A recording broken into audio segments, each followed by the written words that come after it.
I presume you are still raising money. And if you are, what will you do with those funds? Like, where are you going to deploy? Is it around people? Is it around advertising, around technology? Like, what's it going to go towards? Great question. And great question. So what the immediate use of our funds would be for now is we actually need the 2020 voter data, because that will actually help us be able to target our campaigns more. So where we're not text banking a huge mass kind of category of people, when we could actually be targeting with certain lists and be more strategic about that. So that would actually help us save more costs if we're able to get a 2020 voter list. So to get one from L2, we got a deal, and we will be spending it towards that. So we need $9,000 for that. So $9,000, if you can help us raise it this episode, thank you. And then we actually need to update all of our equipment. I mean, today it looks like my computer is letting me look nice on your show today. But I mean, generally this computer really doesn't work out. And so we do need to upgrade our technology, because now that we've actually adjusted to this COVID-19 quarantine landscape where our campaigning now has to be all digital, we actually do need to upgrade our equipment in that. So we need about $1,600 for that. And then I forget what the other line items were, but Hannah, she's probably chatting away right now. She's our finance director and chief strategist. She'll go ahead and give you a breakdown more of what those comments are. But yeah, and we will also put out an infographic of where any immediate donations that are being given now will be being spent towards. That's a great question. Right on. All right. So folks, if you want to learn more about David, he's at davidkim2020.com. You'll be able to donate there. And I guess what's super interesting is you're no longer this long shot UBI guy. You're going to be on the ballot for the general, which is so cool. So yes. Congratulations. Thank you. And yeah, that's and congrats to your team.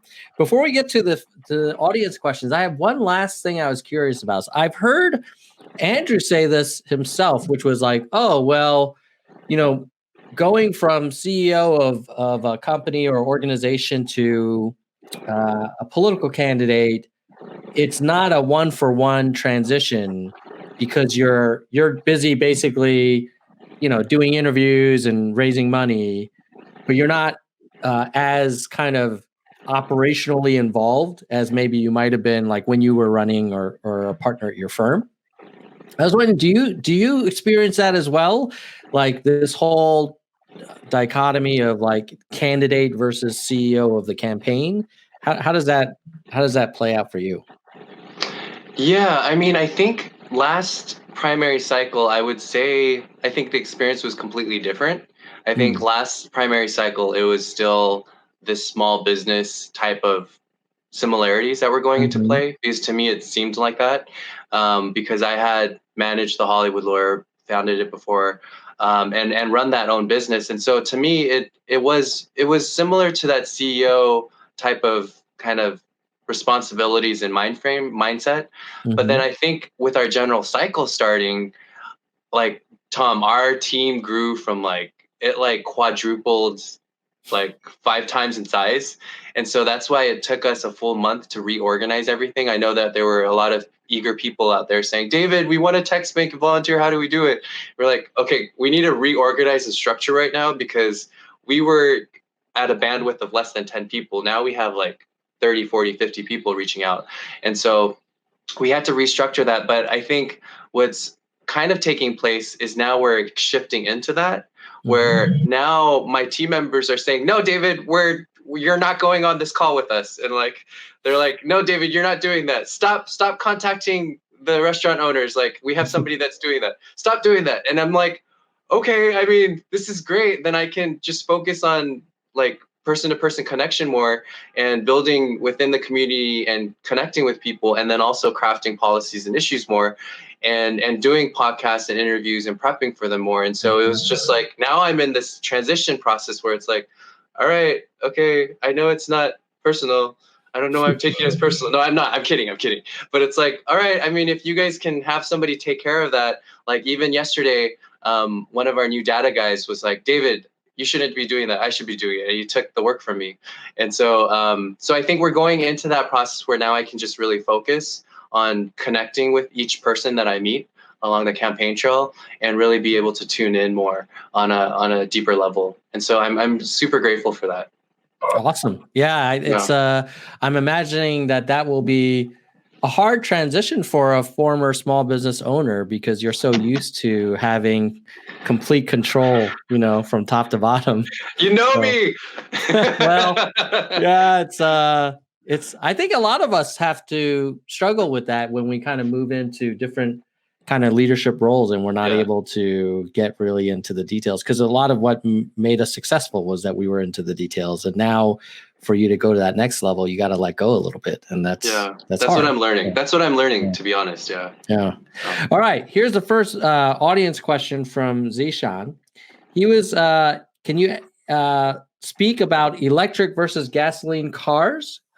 He heard that California is changing a law about is it about perhaps emissions or whether or not, subsidies for electric cars. Like, what's your take on car technology and transportation in general, if we kind of zoom out a bit?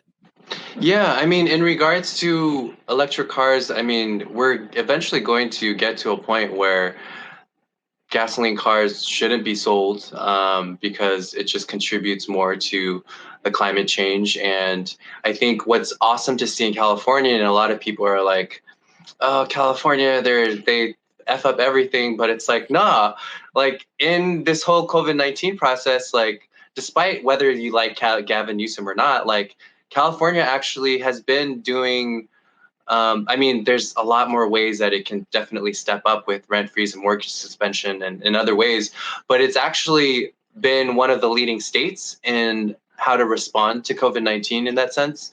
Mm-hmm. And so I think kind of comes with that with electrical cars, like they're building out, like if you come here, and you have an electric car, like you can pretty much plug your car anywhere because they're building it out so much. And where eventually now different cities are also now passing regulation where there has to be an electrical car port station within so much of a radius, and where that's arising. And so eventually, I mean, we're going to get to that point where gasoline cars will be phased out and should be banned. Mm-hmm. But then also with that being said, we need to make it affordable for everybody to be able to do. And so those are the kind of things that, I mean, our government and elected officials need to work on and moving towards that renewable energy. So, and electric cars. And because, I mean, that's the only logical step forward. I don't know why anybody else would want to keep gas cars around. So. Let me ask you this. I was in LA a couple of years ago for a work thing, and I had to go. It wasn't that far, but I think it was only like 20 miles, but it took forever. Like the LA traffic kind of reputation precedes itself.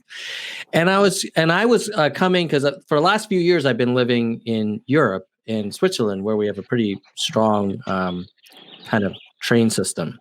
Yeah. And I was kind of curious, like, what is the deal with mass transportation in California? Like this very modern state that has a lot of resources and, collects a lot of tax revenue and has a lot of technology. But it seems like for sure, I see a lot of Teslas on the road, which is great. But it does make me wonder, like, why is everybody driving to work? Like, why aren't there better public transportation options where it's not considered, oh, well, that's only if you can't afford a car? But there are places where public transportation is amazing and it's great, and people would never even think about owning a car. What's your take on, public transportation in general in the States these days? Yeah, I think it's a matter of, I mean, to be honest, it's a lack of priority and a lack of intention in any of those areas. It's not having kind of this deep-rooted sense of responsibility to the community, responsibility to the environment. I mean, I think a lot of what the politicians do here as well is have a lot of lip service, say that they're self-alleged progressives fighting in this direction. But then if you look at it, then kind of like what you sort of hint is, if that's the case, then why aren't we focusing more on public transportation? Why aren't we focusing on making this more accessible and promoting the services and making it actually, I mean, actually be more of service to the greater people? Because in the sense of like, if you go to SF Bay Area, the BART system there is way better than the metro system down here. I mean, perhaps it's because of, I mean, the more densely populated areas in San Francisco, Berkeley, and Oakland in that sense, which I get. But then with that, they have more scheduled stops, they have more routes, they have more in that. And so they're able to continue to expand that.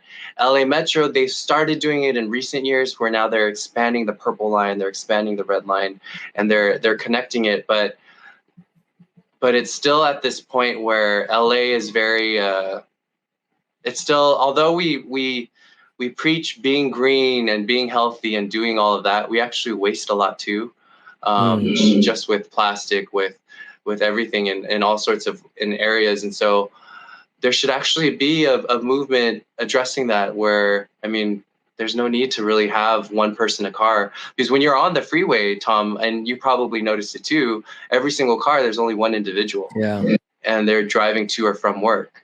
And so that says something about our transit system, that shows something about the mentality of our people that live here, that shows something about kind of where people want to live. Why don't they want to live closer to work? Is it because of the zoning laws and ordinances that are in place, where they feel that they'll be more benefited elsewhere? And like, so there's, I think it's not just one thing, but it's this sort of public investigation in a way, to really kind of go down in the sense of what's causing all of this, and how can we get to the bottom of it and really help kind of LA, where our clouds are very blue now because nobody's been driving. Right. Yeah. And like, how can we keep it this way? And whether or not that's allowing our employers to be more flexible with the work week, about working remotely now, knowing that it is possible, whether that be being conscious of carpooling.